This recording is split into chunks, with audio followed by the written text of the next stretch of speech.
So, what are you hiding from? If you're on Facebook, you're generally after two things.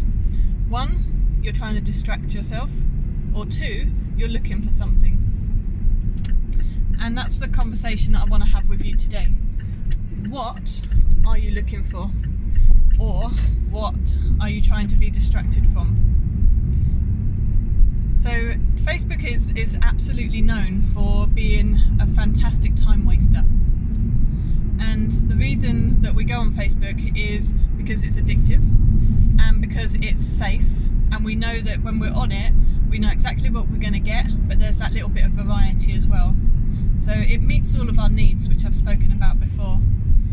But one of the things that has come up recently for me is the fact that people have mentioned about having an issue, and the fact is that they haven't actually got this issue. They've made it up. Oh my god, there's a learner in front of me who just keeps stalling.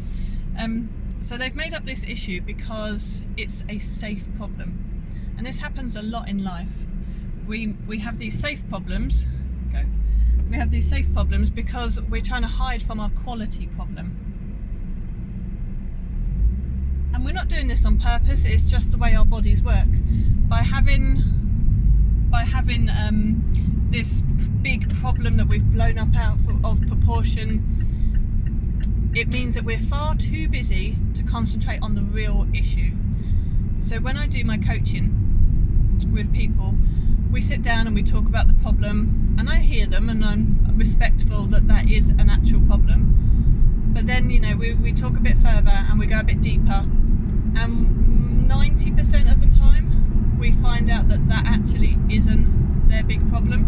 It's just a problem that they've given themselves so they don't have to face their real problem. You going to move over or not? And that's what I want to ask you today.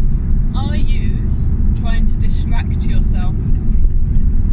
Are you trying to distract yourself from a bigger issue? And that could be with another problem, or it could be with the fact that you're just on Facebook not trying because you're not doing it on purpose, but just wasting time. You're distracting yourself so that you don't have to think about it.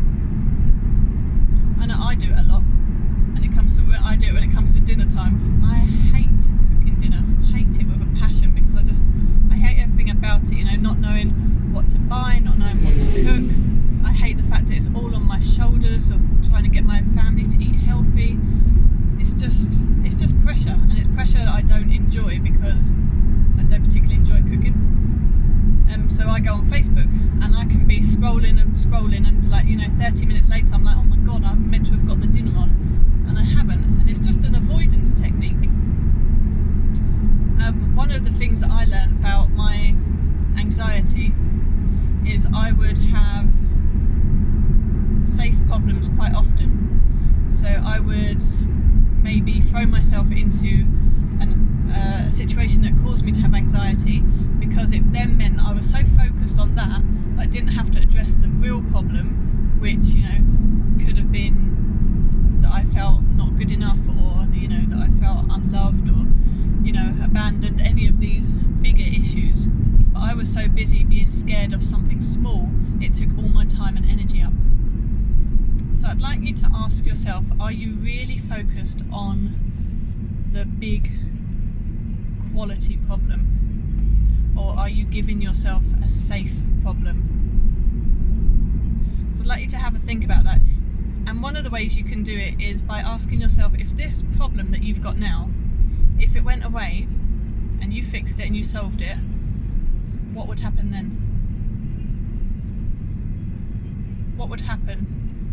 What would you have to think about if you fixed everything that was going on in your life? What would you have to think about? Hold on a second. There is so many learners out today. Unbelievable. It's the universe telling me not to do this while I'm driving. Okay, I hear you. Yes, so that's what I want you to think about. If you got rid of all your problems, what would then be the issue? So you can coach yourself. You don't need to pay tons of money for a coach if you know the right questions to ask. So if that was fixed, what then? What next? So that's the difference between quality problems and safe problems, and that's what I'd like you to spend 5-10 minutes just thinking about. Just sit down somewhere quietly and just have a think. If you solved all those problems, then what? You know, I was just writing a document the other day for my workshop next Monday, and one of the things that I wrote is that we should all be able to just sit down in absolute silence and just be okay with being around ourselves and just being, you know, having nothing to do. And it's surprising the amount of women that can't cope with that. They cannot cope with being alone and being bored, I suppose. And that goes on to another topic of, you know, why women keep themselves busy so often. But we won't go into that now. Okay, so that's what I'm going to leave you with today. So have a little think and let me know if anything pops up for you, what you discover from asking yourself those questions. Okay, take care.